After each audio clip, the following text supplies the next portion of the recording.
reka ngusuhuze nkwifuriza cyane gukomeza kugubwa neza aho rero mu mpande enye z'igihugu zose umbwire ngo gubwa neza amajyaruguru amajyepfo uburengerazuba burasirazuba n'umujyi wa Kigali mukomeze mu ugubwe neza. N'amakuru atandukanye avugwa hirya no hino mu mpande enye z'igihugu y'imyidagaduro aba agezweho rwose 5 kuri 5 tuba tuhabaye ngo tuyakugezeho 5 kuri kagenzi kako. Wowe uri muri diaspora umbwire ngo gubwa neza. Vestina, inkuru ya Vestina yakomeje icicikana mu minsi ishize kugeza n'ubu imbuga nkoranyambaga abantu ntago baratuza batavuze kuri Vestina. Ati Vestina ashwanye n'umugabo batandukanye, byagenze byagize bicya. Ikomeje kuba inkuru yafashe urundi rwego aho n'aba content creators kuri YouTube n'izindi platforms bagiye bagenda bagerageza gukoresha AI noneho kugira ngo barusheho kubonamo content iremereye. Ariko se ibi bintu biraza guherera he? Ese kuri ubu muri company iba managinga yaba Vestina ndetse na Dorcas bimeze bite? Amakuru ari kuvugwa we nayahe? Ese niki manager wabo yaba ari gutangaza niki kimuri ku mutima? Iki kiganiro uraza kumvira mu byinshi cyane. Turagerageza kugira tuvangamo n'amajwi ya M Irene kugira ngo muze kwiyumvira nyirizina ibyo yatangaje ku iyi nkuru, ariko tutarashyiramo amajwi mu burakari bwishi. Wenda yabivuze atagaragaza uburakari, ariko mu by'ukuri wumvaga ikimuri ku mutima. Ati twavuye hano tujya mu gitaramo, tuvuye mu gitaramo muri Canada tugaruka mu Rwanda, twanze kwirirwa twivanga mu bintu byinshi, twanze kwirirwa tujya muri byinshi tutarasoza icyari cyatujyanye. Atariko ubwo igitaramo cyasoje ubu twiyiziye sasa. Ati tugiye gushyira ukuri ahagaragara. Yari mu kiganiro ari kumwe na Chita Magic, yari kumwe na Chita Julius. Noneho Chita aza kumubaza ku bijyanye n'amakuru avugwa kuri aba bana b'abakobwa, cyane cyane kuwitwa Ishimwe Vestina waruherutse ashakana n'umugabo witwa Idirisa, ariko bikarangira amezi anatarangiye bigaragaye ko batandukanye. Aramubaza se ubivugaho iki, cyangwa se ni ukuhe kuri wahereza abakunzi b'aba bana muri rusange? Yavuze ati kuba baravuze ko ari prank aho ntago ari prank. Kuba baravuze ko ari prank si prank, kuko mu ndirimbo zose twagiye dushyira hanze zabonye aba viewers benshi, ngo kuva kuri nahawe ijambo kugera ku ndirimbo yitwa Emmanuel ntabwo tugeze tuzitwikira ngo tujye kuzikorera ama prank, kandi tunayikoze suko yatunanira cyangwa yaduhenda, suko twaba ibitekerezo byo kuyikora, atahubwo nuko mu buryo bwa gospel ntago waba ari umuco mwiza. Ariko ibaye nakozwe ntago twayikora ngo tuyikore iri mu Kinyarwanda, kandi indirimbo turi gutagetinga gushyira hanze ari indirimbo y'Igiswahili. Bivuze ko ibyo nabyo ntago byaba ari byo. Indi shua nayo yabishoboka wenda iba ari prank, no kuyikora tukayikora ku bindi bintu bidahuye n'ubuzima bwite bw'umuntu.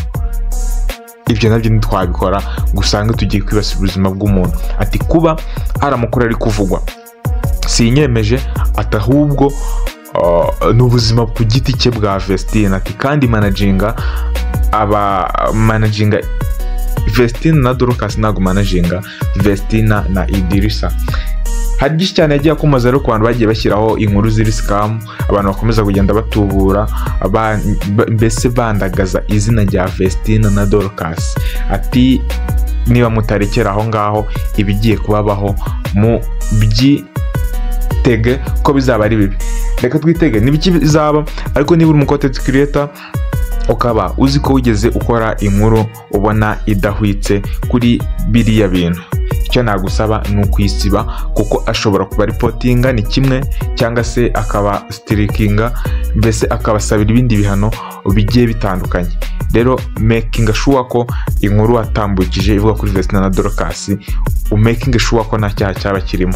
Reka rero basigiremo aya majwi mube mukurikira iki kiganiro muri uko byagenze, murebe uko boss wabo cyangwa manager wabo yarimo asubiza ibibazo yari ari kubazwa na Chita Magic. Nizere ko mukomeje kuryoherwa n'ikiganiro, ndabakunda cyane, mukomeze kugira amahoro y'Imana. Ciao ciao.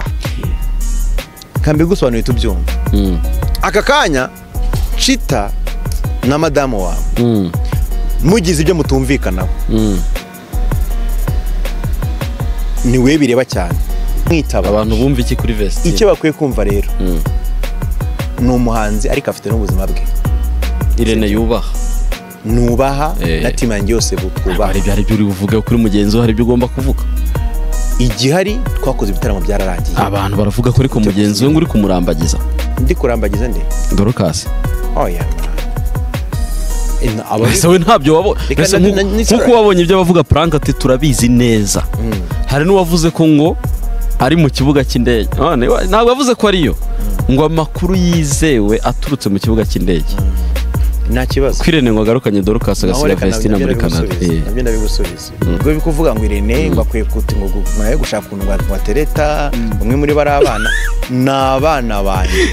Ubwo icy'ingenzi dukuyemo nuko we wubaha ubuzima bwite bw'umuntu, byaba ari byo byaba bitari byo ibivugwa ni ubuzima bwe. Yego, nangisha inama. Ariko abantu banumve ko banze wumve iriya post cyane ibiri byabaye bitari prank ya Irene ngo atwikire I ibiri. never do that shit.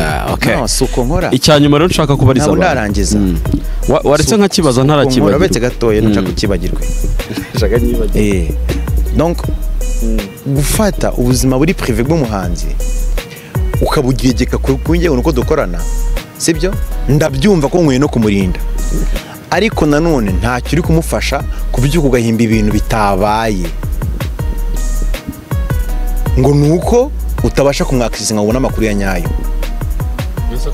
Ugakoresha ibintu by'ama AI ukavuga ngo yakuyemo inda, ngo yasambanye, ngo yagize ibiki. Ibyo byose uri kumuharasinga. Mu kanya ubyibuke ko uri kwataka noneho professional, kwataka brand yanjye nkorana nayo. Nanjye ni nkwataka, uze kwihangana ntutake. Oya buretse gato nageze mu Rwanda noneho. Uwo ndi bwatake yihangane ntatake. Ntagira uwo numva nwigira, atagira n'umamagara, telefone yanjye mukanyira vaho. Agira amakode. Mbaye mbabwiye hakiri kare. Nababonye barengereye. Bantu muri kuri izi mbuga nkoranyambaga, uri bugira ikibazo agitewe na company yanjye, ayihangane nakopfore, mwabangamiye abahanzi company yanjye ikorana nabo. Nuko nguko birebe bimeze. Ibirenze ibyo ngibyo ni ubuzima bwite bwa muntu. Mwemere kumukorera inkuru ni icyamamare, ariko mwari mwemere kumuhimbira. Hari naho ariko hari naho inkuru igarikira.